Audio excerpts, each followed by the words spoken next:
It was a bright afternoon in Aurora, Illinois, the kind of day where nothing feels wrong. Children laughed on playgrounds, cars moved lazily through quiet streets.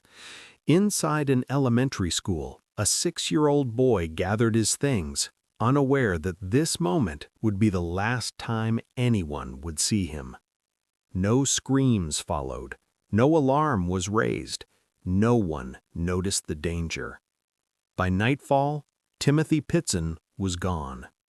And more than a decade later, no one knows where he is or what truly happened to him. This is the mystery of a boy who vanished in plain sight and the mother who may have taken the truth to her grave. Timothy Pitzen was born on October 18, 2004. He had bright blue eyes, a contagious smile, and the boundless energy common to children his age. Teachers described him as friendly and curious.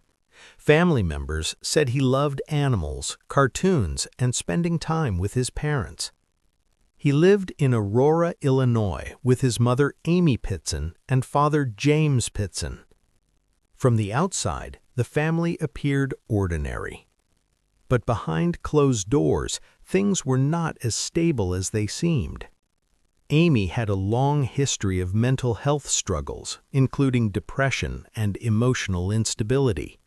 She had been hospitalized multiple times for mental health concerns. Despite this, those close to her believed she loved Timothy deeply. In fact, many would later say she loved him too much. On the morning of May 11, 2011, Amy arrived at Timothy's elementary school. She told staff there was a family emergency and signed an out early. Nothing about her behavior raised concern.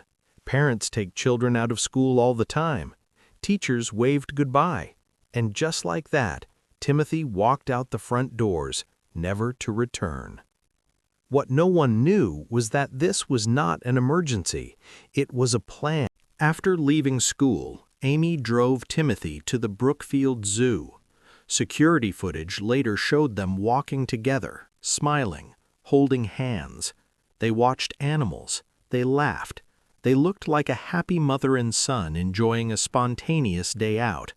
But investigators believe this was something else, a goodbye, a final happy memory, a moment designed to distract a child who had no idea his life was about to disappear. That evening, Amy and Timothy checked into a motel nearly 150 miles away. No one knew why they were there, and no one would ever see. The next day, hotel staff entered the room.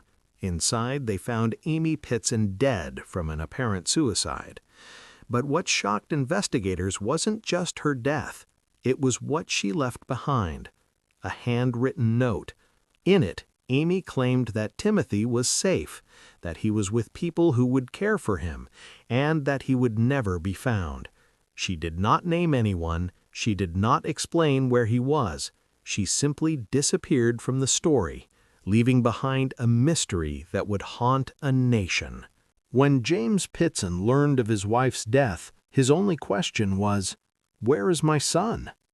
Police launched an immediate search. An Amber Alert was issued. Roadways were traced, security footage reviewed, phone records analyzed. But Amy had paid in cash, avoided cameras, and left almost no digital trail. There was no sign of Timothy.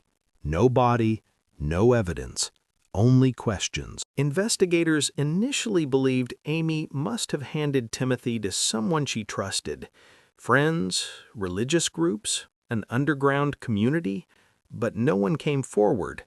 No witness ever confirmed seeing Timothy after the zoo. Gradually, a darker possibility emerged, that Amy, fearing the world would harm her son, had taken his life herself. But without proof, authorities refused to close the case, and the words from her note continued to echo. Timothy is safe. The case exploded across national media. The FBI joined the investigation. A $100,000 reward was offered. Billboards appeared. Tip lines flooded. Online forums erupted with theories. Some believed Timothy was alive, hidden away. Others suspected child trafficking. A few believed Amy orchestrated a perfect disappearance. Hope refused to die. In 2019, 8 years later, a man appeared, claiming to be Timothy. For a brief moment, the nation held its breath. DNA testing ended that hope. He was lying. The real Timothy remained missing. James Pitzen continues with unanswered questions. Amy's family lives with guilt. Mental health experts point to the tragedy of untreated illness and how love mixed with fear can become dangerous. This wasn't just a crime, it was a warning. More than a decade later, the case remains open. No remains, no confirmed sightings, no closure. Each year, Timothy's face resurfaces, frozen in time, forever 6 years old. Somewhere, the truth exists. Until it's found, one question remains: what really happened to Timothy Pitzen? If you have information, authorities are still listening. And if stories like this matter to you, subscribe, because forgotten cases stay cold only when we stop talking about them.